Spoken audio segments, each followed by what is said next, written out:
Good morning friends, how are you? આપણે એસપીની અંદર નવું ચેપ્ટર આજે સ્ટાર્ટ કરવા જઈ રહ્યા છીએ, જેની અંદર ચેપ્ટર નંબર 3 કંપનીની સ્થાપના વિધિ છે.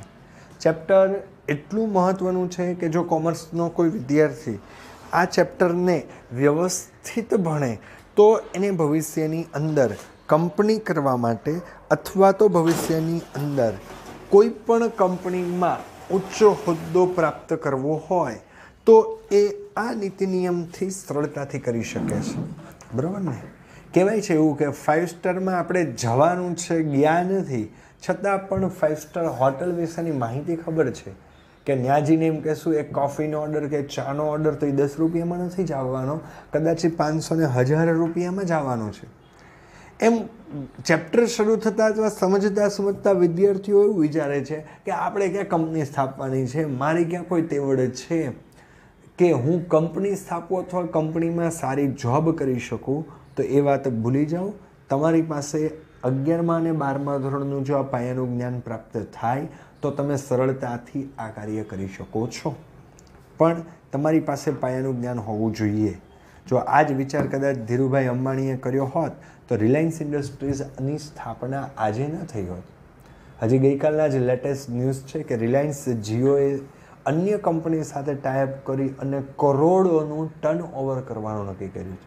અને જો શેર માર્કેટમાં ઇન્ટરેસ્ટ હોય, તમારા સગા સંબંધી, મમ્મી પપ્પા, કાકા કાકી, તમારી વાઈફ કે કોઈનો હસબન્ડ કામ કરતો હોય તો એને કહેવું કે રિલાયન્સ ઇન્ડસ્ટ્રીઝના શેરનો ભાવ ટૂંક સમયની અંદર ખૂબ વધશે. પણ આ ભાવો કેમ વધે છે, કંપનીની સ્થાપનાઓ કેવી રીતના થાય, કંપની કેમ ચલાવે છે, આ તમામ માહિતીઓ માટે ફરજિયાતપણે તમારી પાસે બેઝિક જ્ઞાન હોવું જરૂરી છે. આ બેઝિક જ્ઞાન જે છે એ અહીંથી તમને પ્રાપ્ત થાય છે, તો સમજવામાં ખૂબ જ ધ્યાન આપજો જેથી તમને મજા આવે. ચેપ્ટરનું નામ છે કંપનીની સ્થાપના વિધિ. બરાબર? પ્રસ્તાવના: વાણિજ્યિક વ્યવસ્થા સ્વરૂપમાં વિશાળ વેપાર માટે કંપની સ્વરૂપ ખૂબ જ અનુકૂળ વ્યવસ્થા છે. શું કામ એવું કીધું કે કંપની સ્વરૂપ એ ખૂબ જ અનુકૂળ વ્યવસ્થા છે? કારણ કે આપણે અગાઉ એનો ક્રમ જોયો, જેની અંદર પહેલાં વૈયક્તિક માલિકી હતી, ભાગીદારી પેઢી હતી અને ત્યારબાદ જ કંપની સ્વરૂપ અનુકૂળ બન્યું. કારણ કંપનીની અંદર અનલિમિટેડ ઉત્પાદન, અનલિમિટેડ વેચાણ અને અનલિમિટેડ નફો, આ 3 શબ્દ સૌથી મહત્ત્વના છે. વૈયક્તિક માલિકી, હું કે તમે એકલા બિઝનેસ કરતા હતા ને તો આપણી લિમિટ અને મર્યાદા પ્રમાણે ચાલતું હતું. અહીંયા તો કોઈ મર્યાદા જ નથી, જેથી દરેકને કંપનીમાં કામ કરવું છે. અને એઝ અ કોમર્સ સ્ટુડન્ટ હું તમને પ્રશ્ન પૂછું કે MBA, MCA, અન્ય માસ્ટર્સ ડિગ્રી મેળવ્યા પછી શું કરવું છે, તો 100માંથી 90 સ્ટુડન્ટ્સનો જવાબ હોય કંપનીમાં કામ કરવું છે. આપણી એક આ કૂપ મંડુકતા કેવું હોય તો કહી શકાય. તો તમે એમ કહો સારી બાબત છે ને. કોઈ એમ કે શું કરો છો, તો આ કંપનીમાં કામ, પગાર કેટલો, તો કે 80,000. પણ તમે એ વિચારો કે 80,000 પગાર પાડનાર વિદ્યાર્થી 8 કરોડની કે 80 કરોડની કે 800 કરોડની કંપની સ્થાપવા માટે સક્ષમ છે. પણ મિડલ ક્લાસ ફેમિલીની અંદરથી આવીએ છીએ અને મિડલ ક્લાસ કદાચ વિચાર પણ હું કહી શકું કંપનીમાં કામ કરવું છે, પણ ભલામણ એવું વિચાર ના કંપની કરવી છે. કરવી ન કરવી, સ્થાપના થાય ન થાય એ પછીની વાત, પણ એ પ્રત્યેની દોડનું વ્યવસ્થા અને અનુકૂળતા આપણને ગવર્મેન્ટે કરી આપી છે. બરાબર? કઈ રીતના? આગળ જોઈએ. કંપની કૃત્રિમ વ્યક્તિત્વ ધરાવે છે, તેનું કાયદાકીય વ્યક્તિત્વ આપોઆપ અસ્તિત્વમાં આવતું નથી. શું કીધું? એક કૃત્રિમ વ્યક્તિત્વ છે, મારીને તમારી જેમ જીવંત વ્યક્તિ નથી. અકાઉન્ટમાં પણ ભણી ગયા, એના નામથી તમામ કાર્ય થાય, સોદાઓ થાય, તમામ પ્રકારની માહિતીની આપ-લેવો થાય. બરાબર? એટલા માટે એને કૃત્રિમ વ્યક્તિ કીધું છે. જ્યારે હું અને તમે જીવંત વ્યક્તિ છીએ, કાયદાકીય વ્યક્તિત્વ આપોઆપ અસ્તિત્વમાં આવતું નથી, એટલે એની મેટે જ એનું સર્જન થઈ જતું નથી, પરંતુ એને અસ્તિત્વમાં આવવા માટેની વિધિ જટિલ અને લાંબી છે.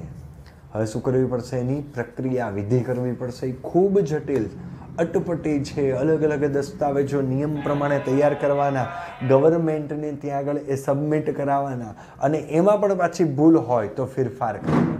આ બધી માહિતીઓ ત્યાં આગળ આપવામાં આવતી હોય છે. વૈયક્તિક માલિકીની સ્થાપના સરળતાથી થઈ શકે છે. ભાગીદારી પેઢીનું સ્વરૂપ વૈયક્તિક માલિકી કરતાં વિસ્તૃત છે. એ તો સ્વાભાવિક જ છે ને. હું અને તમે બંને ભેગા થઈને કોઈ ભાગીદારી પેઢીની સ્થાપના કરીએ એના કરતાં પણ કંપની સ્વરૂપની અંદર ધારીએ તેટલા શેર્સ હોલ્ડરો રાખીએ, જેનાથી સરળતાથી મૂડી પણ મળે, ઉત્પાદન પણ થાય અને નફાનું પ્રમાણ પણ ત્યાં આગળ શું થાય, વધતું હોય. ભાગીદારી પેઢીની નોંધણી મરજિયાત છે, બરાબર ને. હું અને તમે પાર્ટનરશિપ કરીએ ને આપણને અનુકૂળ હોય તો આપણે એનું રજિસ્ટ્રેશન કરાવશું, અન્યથા નથી કરાવતા.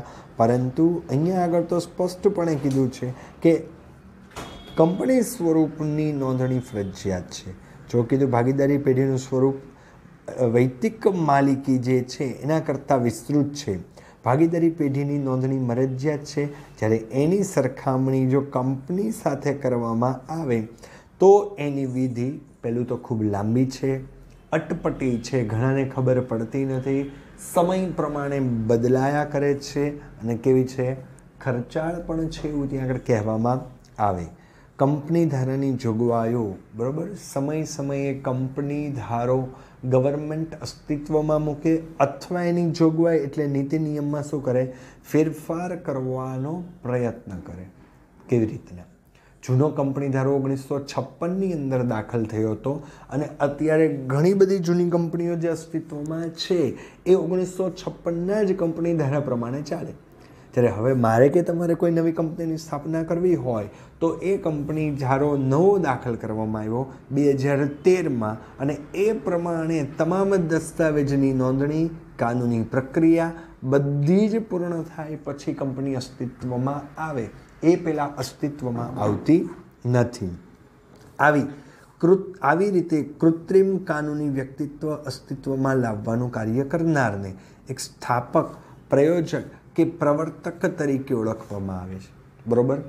આ રીતના તમામ કાનૂની નીતિ નિયમ દ્વારા કોઈ કંપની અસ્તિત્વમાં લાવનાર વ્યક્તિ કદાચ તમે હો, હું હોઉં કે ધીરુભાઈ અંબાણી હોય કે રતન ટાટા હોય, એ સ્થાપક છે કંપનીનો, પ્રયોજક છે અને પ્રવર્તક છે એવું કહેવામાં આવે, બરાબર. કંઈક નવું સર્જન કરનાર વ્યક્તિ પ્રયોજક કે પ્રવર્તક તરીકે ઓળખવામાં આવે.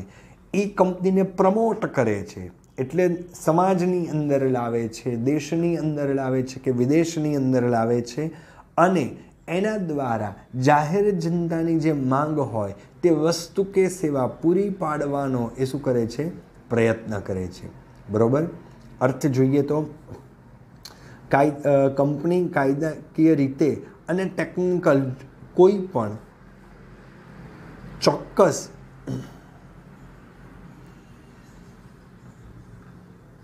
અર્થ નથી. શું કામ એવું કીધું? કાયદાકીય રીતે ગવર્મેન્ટે કંઈ કંપનીની વ્યાખ્યા નથી આપી, કોઈ ટેકનિકલ વ્યાખ્યા નથી.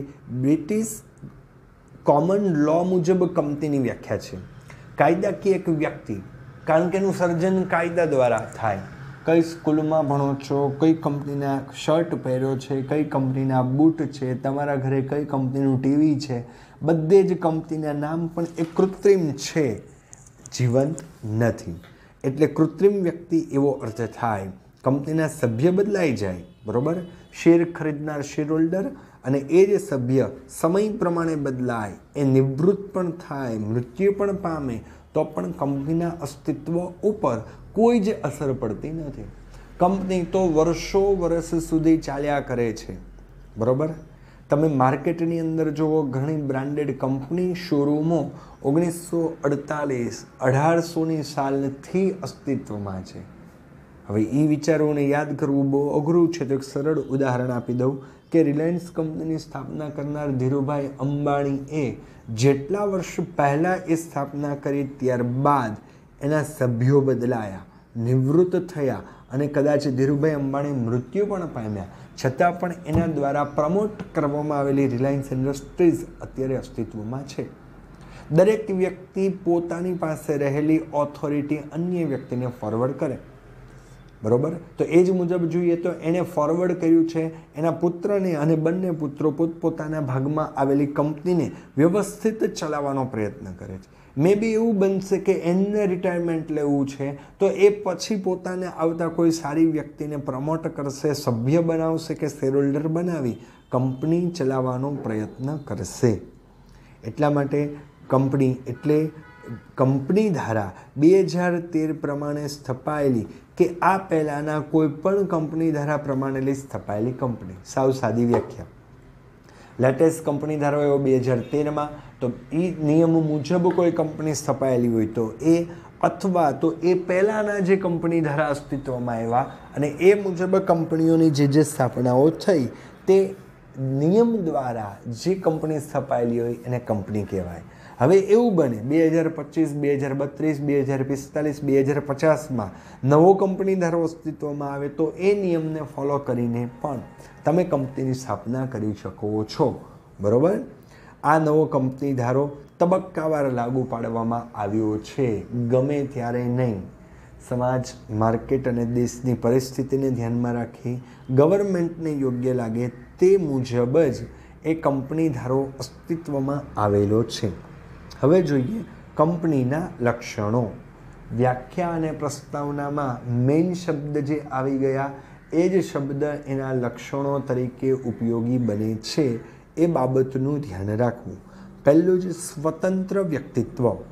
બરાબર. કંપની કેવી છે? સ્વતંત્ર વ્યક્તિત્વ છે. એને કોઈના ઉપર ડિપેન્ડન્ટ નથી કે કોઈના દ્વારા સ્થપાયેલી નથી. એ પોતાના નામથી સ્વતંત્ર. જેમ તમે તમારા નામથી સ્વતંત્ર છો તેમ ઇન્ડિપેન્ડન્ટ કહી શકાય એ રીતે. હા, એનો સ્થાપનાર કોણ? સ્થાપક તરીકે નામ આવે, પરંતુ પહેલું તો નામ કંપનીનું જ આવશે કે આ પ્રોડક્ટ, તો કે આ કંપનીની. આ પ્રોડક્ટ લેવી છે તો આ કંપનીની સારી જ હોય. મોબાઈલ ફોન તો આ કંપનીના સારા ફીચર્સ ના જ આવે, ત્યાં કંપનીનું નામ આવે છે. એના સ્થાપકનું નામ કેવું આવે ત્યાર પછી આવે. એમ તમારું નામ વ્યક્તિત્વ તરીકે આવે પછી ખબર પડે કે તમે રમેશભાઈના બાબલા કે કંચનબેનની દીકરી. બરાબર. તો આ પ્રમાણે કંપનીનું અસ્તિત્વ કેવું છે? સ્વતંત્ર વ્યક્તિત્વ ત્યાં આગળ ધરાવતા હોય છે. કંપનીનું વ્યક્તિત્વ સ્વતંત્ર છે, આ એક વિશિષ્ટ લક્ષણ છે.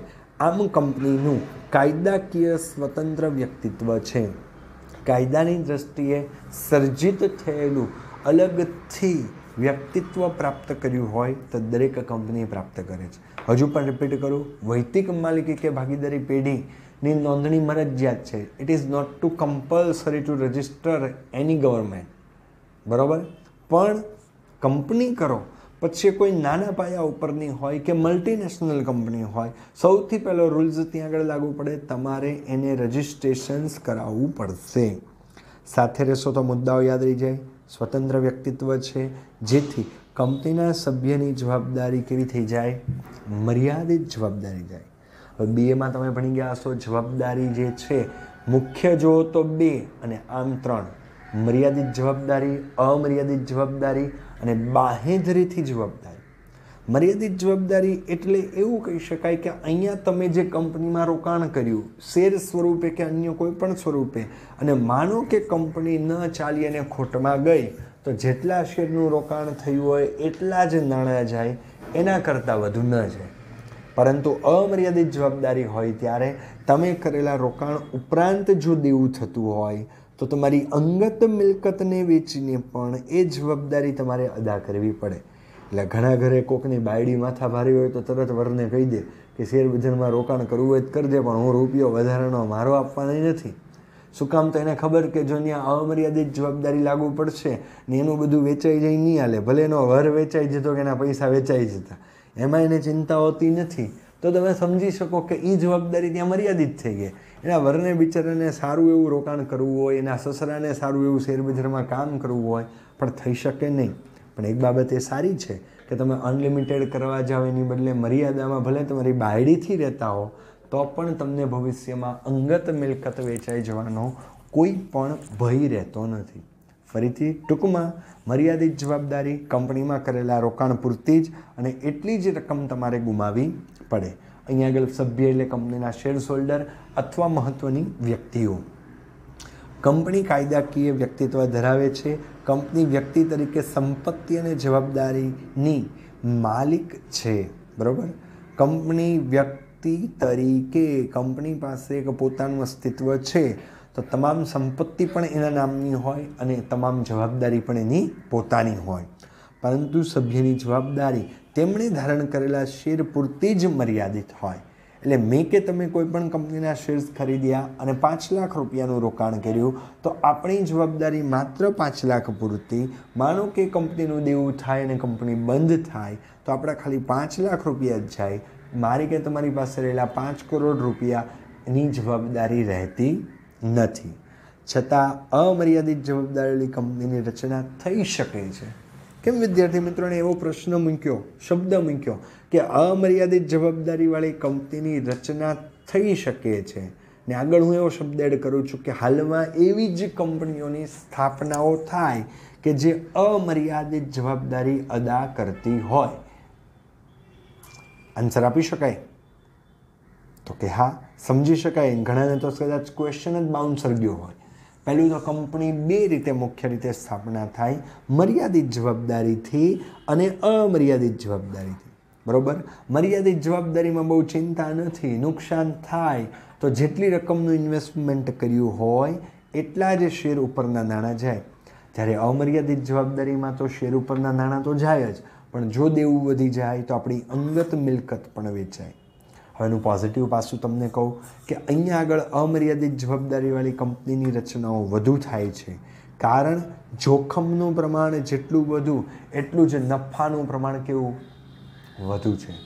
ઘણી કંપની, ઘણા વ્યક્તિ સેફ સાઈડ ચાલવા માગતા હોય અને જોખમ લેવા ન માગતા હોય, તેની માટે બેસ્ટ ઓપ્શન છે મર્યાદિત જવાબદારી. પણ જે સિંહની જેમ લાંબી છલાંગ લગાવવા માગતા હોય, ટૂંકા ગાળામાં કંપની પ્રોગ્રેસ કરવા માગતી હોય, ટૂંકા ગાળામાં કોઈ શેર્સનો બિઝનેસ કરી અને નાણાં કમાવા માગતા હોય, તો એ બધા જ અમર્યાદિત જવાબદારીવાળી કંપનીમાં જાય. તો પ્રેક્ટિકલ રીતે હું ને તમે વિચારી કે તો આપણી માટે મર્યાદિત જવાબદારી જ સારી, અમર્યાદિત ઉપર તો ચોકડી જ મૂકી દઈએ. અમર્યાદિત ઉપર જવાબદારીવાળી કંપની ઉપર વિશ્વાસ કરવો કેમ? વિશ્વાસ કરી શકાય એના પ્રમોટરથી કે એનો સ્થાપક કોણ છે. સ્થાપક સારો હોય, મેનેજમેન્ટ સારું હોય તો વાંધો નથી. સેકન્ડ, એની પ્રોડક્ટ કેવી છે. નવી શરૂ થતી કંપની હોય તો ફ્યુચર પ્લાનિંગ કેવા છે, અને જૂની કંપની હોય તો ભૂતકાળના વર્ષોના નફા, શેર્સ હોલ્ડર, કેપિટલ, મિલકત, આ બધું જ એના વાર્ષિક હિસાબમાં દર્શાવેલું હોય એ કેવું છે, એને ધ્યાનમાં રાખીને અમર્યાદિત જવાબદારીવાળી કંપની ઉપર વિશ્વાસ મૂકવો હોય તો મૂકી શકાય. હાલમાં તો ઘણાને ખબર પણ નથી કે કઈ કંપની અમર્યાદિત જવાબદારી ધરાવે છે કે મર્યાદિત જવાબદારી. માત્ર કંપનીનો પ્રોગ્રેસ માર્કેટમાં એટલો સારો હોય કે એને બંધ થવાના ચાન્સીસ બહુ ઓછા. જેમ કે સરકારી બેંક છે અને પ્રાઇવેટ પણ બેંક છે. પ્રાઇવેટ બેંક હકીકતે બંધ થઈ શકે છે, પરંતુ પ્રાઇવેટ બેંકનો કાર્યભાર, પ્રાઇવેટ બેંકનું કામ, એની ફેસિલિટીઝ, ગ્રાહક કોન્ટેક્ટ્સ, ગ્રાહકોને આપવામાં આવતા બેનિફિટ્સ એટલા સારા હોય છે કે ક્યારેય બંધ થવાના પ્રશ્ન નથી. એટલે HDFC બેંક છે કે ICICI બેંક છે કે અન્ય બેંકની અંદર આપણે ખાતા ખોલાવીએ છીએ, મિનિમમ બેલેન્સ ગવર્મેન્ટ બેંક કરતાં પણ વધુ છે, છતાં પણ આપણે રાખીએ છીએ. વિશ્વાસ એક કે એનો કાર્યભાર અને ભૂતકાળની કારકિર્દી એટલી સારી છે કે ભવિષ્યમાં વર્ષો સુધી તે આગળ રહી શકે છે. નેક્સ્ટ મુદ્દા ઉપર જઈએ આપણે. તો મુદ્દા નંબર 3, કાયમી અસ્તિત્વ. કંપનીનું અસ્તિત્વ કેવું છે? કાયમી છે. ઉપર પણ જોયું પ્રસ્તાવનામાં સભ્ય બદલાય, બરાબર, વ્યક્તિ બદલાય, પણ જો કંપની ચલાવી હોય તો લોંગ ટર્મ માટે મે બી 100-200 વર્ષ સુધી પણ કંપની ચલાવી શકાય છે. પછી દાસ પેંડાવાળાનું ઉદાહરણ પણ એની અંદર આવી શકે, ક્રેવિટાનું ઉદાહરણ પણ આવી શકે, બ્રાન્ડેડ રેમંડ શોરૂમ પણ એની અંદર આવી શકે. અને સર્ચ કરો તો ભૂતકાળના ઘણા વર્ષો પહેલાં એની સ્થાપના થઈ, ટિલ ટુડે ખૂબ સારી પ્રોડક્ટ અને સેવાઓ આપણા સુધી પહોંચાડે છે. કંપની કૃત્રિમ વ્યક્તિત્વ ધરાવતી વ્યક્તિ છે અને તે કાયમી અસ્તિત્વ ધરાવે છે. તેના સભ્યના મૃત્યુ કે માંદગી કંપનીના અસ્તિત્વ ઉપર અસર થતી નથી. એનો કોઈ સભ્ય મૃત્યુ પામ્યો, માંદગી આવી, કોઈ મોટો રોગ થયો કે જે હવે કંપનીમાં આવી શકતા નથી, તો ચિંતા નથી કરવાની જરૂર. એ સભ્યના બદલે કોઈ બીજો સભ્ય મૂકી દો કે જે એના જેવું અથવા એના કરતાં પણ સારું કાર્ય કરી શકે. અને હવે વાત કરવા માગું છું, જૂના સભ્યના સ્થાને નવા સભ્યમાં નામ તમારું પણ આવી શકે. માત્ર તમારી પાસે જનરલ નોલેજ હોવું જોઈએ, તમારી પાસે યોગ્ય પ્રકારનું કાર્ય હોવું જોઈએ, અને જે કાર્ય અંતર્ગત તમે એ કંપનીને આગળ વધારવાનો પૂરેપૂરો પ્રયત્ન કરો તો એ કાયમી અસ્તિત્વ ધરાવે છે એવું કહી શકાય. અને પેઢી દર પેઢી, વ્યક્તિથી વ્યક્તિ, અલગ અલગ ઘણા બધા જે છે એ ત્યાં આગળ યોગ્ય કાર્ય જે છે એ કરી શકતા હોય છે એવું કહેવામાં આવતું હોય છે. તો એ કાયમી અસ્તિત્વ ધરાવે છે એવું ત્યાં આગળ કહેવામાં આવતું હોય. નેક્સ્ટ મુદ્દો, 4 અલગ મિલકત. એની મિલકતો કેવી હોય? અલગ હોય. મારી કંપની હોય કે તમારી કંપની હોય તો ઘરની મિલકત પણ અલગ હોય ને કંપનીની અલગ હોય. તમે સ્કૂલે આવશો અને 12મા ધોરણની અંદર અને 11મા ધોરણની અંદર વાર્ષિક હિસાબો ભણ્યા પછી કોઈ પણ કંપનીની મિલકત કેવી રીતના ચેક કરવી પણ તમને શીખવાડીશ. અને બધી જ મિલકતો કરોડો અને અરબોમાં હોય જેનું અસ્તિત્વ છે. જેમ આપણા ઘરે બેંક બેલેન્સ, પ્લોટ, કંપની, સોનું, ચાંદી, શેર્સ, આ બધું છે આપણી મિલકત છે.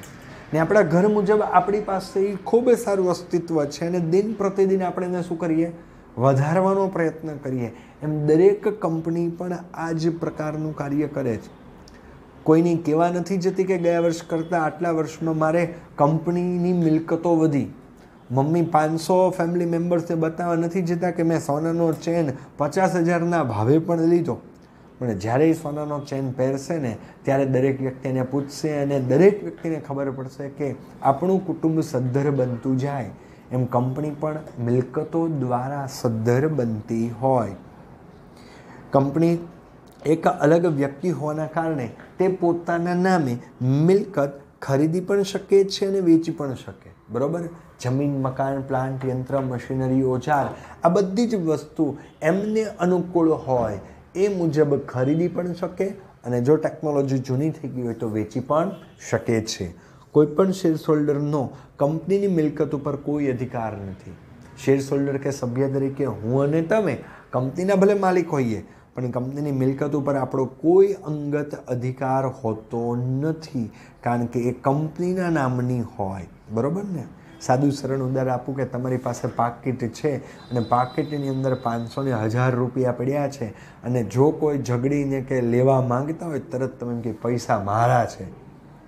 મારા છે એટલો મતલબ કદાચ જોબ કરો છો તો પગારથી મળ્યા છે, એક્સ્ટ્રા વર્ક કરો છો તો સેલરી બેઝ મળ્યું છે, કાંઈ નહીં તો દિવાળીમાં ગામને પગે લાગ્યા હતા સામેથી જઈને ભલે આખું વર્ષ ન લાગ્યા હોય પણ જે 50 200 ભેગા થયા, મારા શબ્દ વાપરો છો તો કંપની પણ પોતાની મિલકત પોતાના નામે ખરીદે છે જે તેની પોતાની છે. એના વ્યક્તિગત કોઈ પણ શેર્સ હોલ્ડર કે સભ્યની એ ત્યાં આગળ નથી.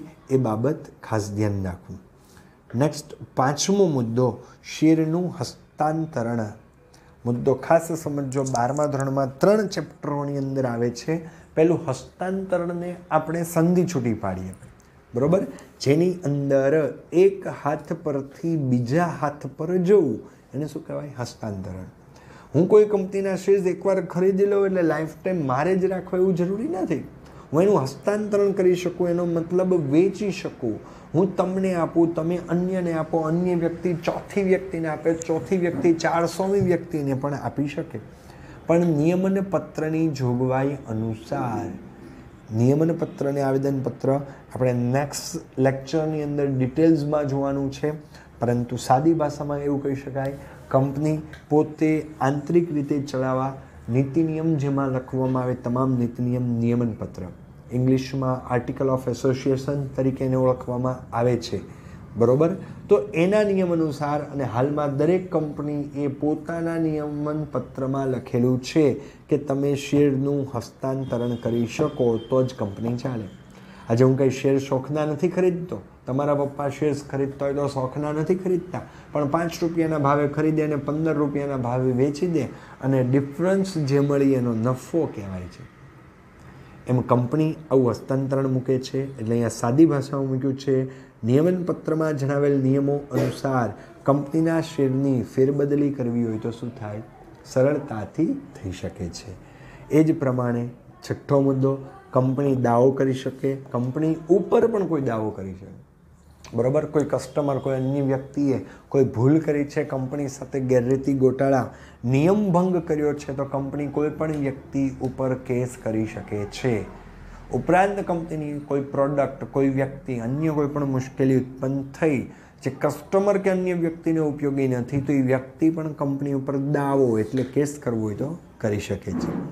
કંપની કાયદાની નજરમાં એક વ્યક્તિ હોવાના કારણે તે કોઈની પણ સામે કાયદાકીય પગલાં લઈ શકે છે. તેવી જ રીતે કોઈ પણ ત્રાહિત પક્ષ, બરાબર, કંપની કાયદાની તરીકે વ્યક્તિ છે તો કંપની કોઈ પણ વ્યક્તિ ઉપર કેસ કરી શકે, એમ કોઈ પણ વ્યક્તિ કંપની ઉપર પણ શું કરી શકે? કેસ કરી શકે. કોઈ પણ ત્રાહિત વ્યક્તિ કંપનીનો કોઈ કરાર ભંગ કરે કે અન્ય કોઈ કારણસર કંપની સામે દાવો કરી શકે છે. એક્ઝામ્પલ તરીકે સરસ મજાનું આપણે LED ટીવી 50,000 રૂપિયાનું કોઈ બ્રાન્ડેડ કંપનીનું ઘરે લાવ્યા. હવે એ LED ટીવી 5 દિવસ ખૂબ સરસ ચાલ્યું, 6થા દિવસે એમાં પ્રોબ્લેમ શરૂ થયા તો આપણે કંપનીને કમ્પ્લેન કરશું, બરાબર. જો કંપની એ કમ્પ્લેન સમજી અને યોગ્ય કરી દે તો વાંધો નથી, બાકી આપણે કંપની ઉપર ટોલ ફ્રી નંબર ઉપર દાવો કરી શકીએ અને આપણે એ બાબતે પૂરેપૂરા હકદાર પણ છીએ. ઓકે. નેક્સ્ટ મુદ્દો, જેની અંદર વ્યાવસાયિક સંચાલન, પ્રોફેશનલ મેનેજમેન્ટ બહુ જરૂરી છે કંપનીમાં. વ્યક્તિગત નહીં પણ વ્યક્તિગત આવડતને ધ્યાનમાં લઈ કંપની કેમ આગળ વધે અને હું કેમ આગળ વધું એ બાબતને ધ્યાનમાં રાખીને મારે ફરજિયાતપણે મેનેજમેન્ટ કરવું જરૂરી બને છે. કોઈ કોર્પોરેટ ક્ષેત્ર વ્યાવસાયિક મેનેજરોને આકર્ષવાની ક્ષમતા ધરાવે છે, બરાબર ને. વ્યાવસાયિક મેનેજમેન્ટ જેની પાસે સારું જ્ઞાન છે એને કોઈ પણ કંપની આકર્ષવા, પોતાની પાસે લેવા માટે તૈયાર છે. વ્યાવસાયિક મેનેજરો કાર્યદક્ષ અને ગતિશીલ હોય. જેમ કે તમે કોઈ કંપનીના સારા મેનેજર બનો છો તો કાર્યદક્ષ, તમારા કાર્ય પ્રત્યેની સંપૂર્ણ નિષ્ઠા હોય, ગતિશીલ હો, સમય પ્રમાણે નવું નોલેજ મેળવી અને આગળ વધવાના પૂરા પ્રયત્ન કરતા હો, જે પ્રગતિના શિખરે લઈ જઈ શકે છે. પણ હું જૂના નિયમથી ચાલુ, હું જ ગતિશીલ ન હોઉં, હું જ ઉત્સાહી ન હોઉં, હું જ અઠવાડિયામાં 2 કે 3 મારા વિડીયો એ અપલોડ ન કરું ને વિદ્યાર્થીને કહી દો આજે જલસા કરો, તો તમને પણ કદાચ ભણવામાં મજા ન આવે એવું બની શકે. પણ મેનેજર સારો હોય, શિક્ષક સારો હોય તો કંપની, વિદ્યાર્થી અને પરિણામ ખૂબ ઊંચું જાય એવું પણ કહી શકાય. 8મું, નાણાકીય વ્યવસ્થા. કંપની શેર કે ડિબેન્ચર દ્વારા એકઠી કરેલી મૂડીથી ધંધાની શરૂઆત કરી શકે, બરાબર. પોતાની પાસે રહેલા નાણાંથી તો કંપની થાય જ, પણ કંપની પ્રી પ્લાનિંગથી ગવર્મેન્ટ અને સેબીની મંજૂરી મેળવી માર્કેટની અંદર શેર્સ કે ડિબેન્ચર બહાર પાડે, વન ટાઈપ ઓફ એક પ્રમાણપત્ર, ડોક્યુમેન્ટ્સ, અને એના ઉપરથી જાહેર જનતા પાસેથી મૂડી મેળવી અને પોતે ધંધાની શરૂઆત કરે અને એ કંપની શરૂ કરે તો નાણાંની વ્યવસ્થા પણ એ રીતે હોઈ શકે. શેર્સ અને ડિબેન્ચર બહુ મહત્ત્વના ટૉપિક્સો છે. આગળના લેક્ચરોમાં એને સ્પેશિયલી શબ્દને સમજીને પ્રકારો સાથે સમજવાનો પણ પ્રયત્ન કરશું. અત્યારે માત્ર દસ્તાવેજ બહાર પાડી નાણાં મેળવવાનું કાર્ય શેર્સ અને ડિબેન્ચર દ્વારા કંપનીઓ કરે છે એવું કહેવામાં આવે. આ બેઝિક માહિતી હતી. હવે એ માહિતી દ્વારા આપણે વિચાર્યું કે આપણે કંપની કરવી જ છે, બરાબર. તો એની માટે કંપનીની સ્થાપના વિધિ આવે છે. જેમ નવું ઘર લઈએ, નવી જમીન લઈએ, નવી કંપની કરીએ તો ખાતમુહૂર્ત કરીએ, એમ અહીંયા સ્થાપના વિધિ કેમ? તો કંપનીની સ્થાપના કરવામાં ઘણી બધી કાયદાકીય જોગવાઈઓનું પાલન કરવું પડે. સ્થાપના વિધિ જટિલ છે, ખૂબ અટપટી છે, સમજાય જ નહીં. પહેલાં એને સમજવાનું ને પછી ડોક્યુમેન્ટ સ્વરૂપે તૈયાર કરવાનું, ખર્ચાળ છે. આ કાર્ય અચાનક થઈ જતું નથી. આજે વિચાર્યું ને કાલે થઈ ગયું એવું નથી. પ્રી પ્લાનિંગ હોય, એના તબક્કાઓ હોય, નિયમો હોય, એનું પાલન ત્યાં આગળ કરવું પડે. એ તબક્કામાંથી પસાર થવું પડે. પહેલો તબક્કો સ્થાપના પહેલાંનો તબક્કો એટલે કે ગવર્મેન્ટમાં નોંધણી કરાવીએ એ પહેલાંનો તબક્કો, અને ત્યારબાદ નોંધણીનું પ્રમાણપત્ર મેળવવાનું. પ્રક્રિયા થઈ ગયા પછી આપણા બધા જ ડોક્યુમેન્ટ્સ ઓકે છે તો આપણી કંપની નોંધાશે. એ પ્રમાણે નોંધણીનો તબક્કો પણ ત્યાં આગળ આવે છે. ઓકે, તો આજે એટલું જ. બાકીમાં સ્થાપના પહેલાંનો તબક્કો નેક્સ્ટ લેક્ચરમાં સ્ટાર્ટ કરશું. ખૂબ વ્યવસ્થિત ચેપ્ટર બનજો. કોઈ પણ પ્રકારની મુશ્કેલીઓ ઉત્પન્ન ન થાય બાબતનું ધ્યાન આપજો, રિવિઝન કરજો, શબ્દસ્વ માહિતી મેળવવાનો પ્રયત્ન કરજો. કોઈ પણ તકલીફ હોય મેસેજ ફોન કરી શકો છો. Thank you very much. હોમવર્કમાં આખો ક્વેશ્ચન લખવાનો છે. Good bye, have nice day.